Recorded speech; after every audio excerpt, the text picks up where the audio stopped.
Good morning, and welcome back to Coffee and Conversation, a part of my Chatting with Charlotte channel. These daily conversations are designed to help you in small ways, just through conversation, through interaction. And I'm so excited that last night, a viewer, Mimi, made a comment that I'm going to address today because I am very excited to be able to do that. Because that's why I created this channel. That's why it's here, is so that you can share with me and then I can share my thoughts about your concerns, your issues, and your triumphs. So Mimi shared with me that taking a media fast is kind of impractical for her because media, in particular music, keeps her grounded, keeps the memories and the triggers and the other aspects of complex PTSD at bay.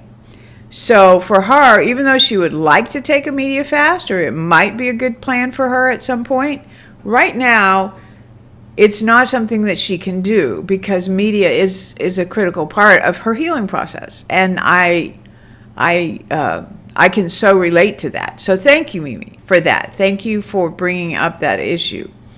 So today I want to talk about that a little bit. Media as a source of healing and connection. So for me, as I mentioned in an earlier video, I found a connection with God, or with Jesus, when I was very, very young. And I would seek him out in places that I called God spots. Now, as a child, that didn't necessarily involve music, but it did involve art. I would draw pictures. I tried my hand at poetry a little bit. I wrote letters. I had conversations with Jesus. And those conversations helped me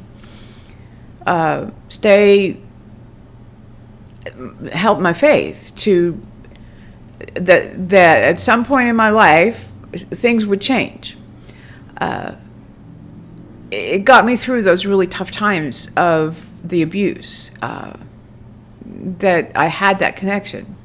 But as I got older and as I was healing from the trauma in my mid-30s, music was a vital part of my healing process. And I became an ardent fan of Steve Green and Keith Green and Sandy Patty. I loved Sandy Patty. I know that things have changed as far as she's concerned, but I loved her and I loved her music, and it was so inspirational to me. Because it was real. It seemed authentic, and it gave me hope. And so, and as time has passed, there are songs that still resonate with me from that time. So I would take a cassette that I had big bag of cassettes that I carried with me in my car. And, back in the day, I didn't have a cassette player in my car. And so I would sit my boombox on my chair, on the passenger seat in my car, and I would put in a cassette, and I would listen to those cassettes and sing. Now, nobody could hear me, and that's a blessing because nobody really wants to hear me sing.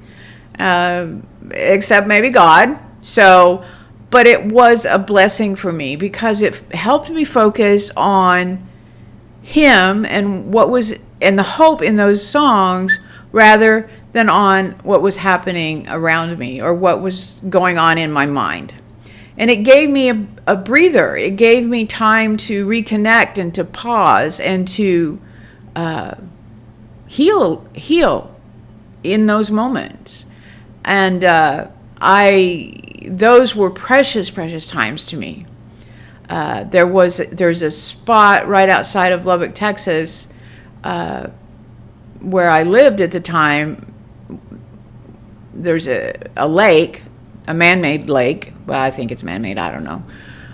But there's a hill at that lake. It's a state park, and I would go to the top of that hill. I'd spread out a blanket, and I would put my boombox down and listen to music and just close my eyes and connect with God for hours. And I would sometimes come back sunburned because I would be so enthralled with the connection that the music gave me to God.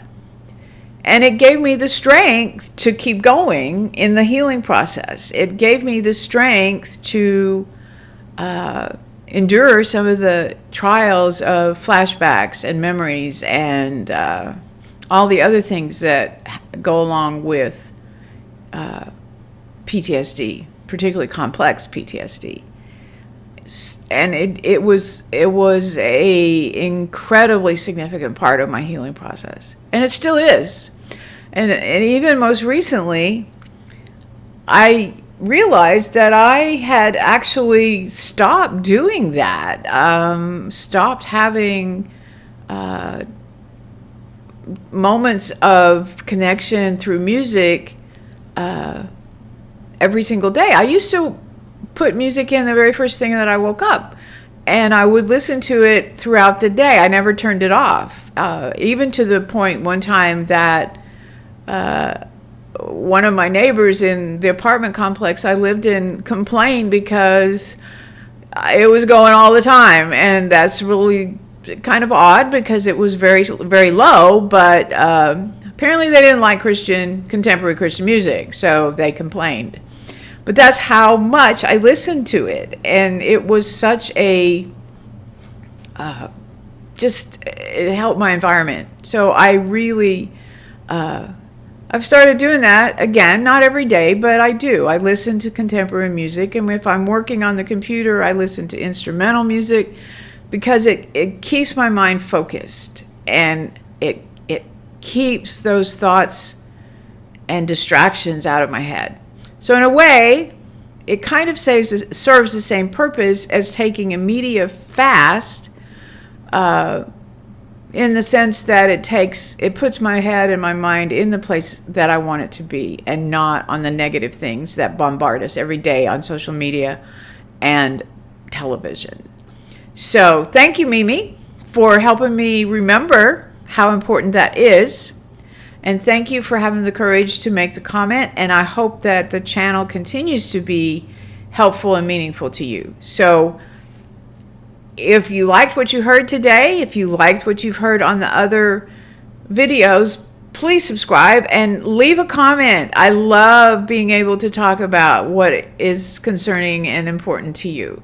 So thank you so much for watching, and I will talk to you again soon. Bye-bye.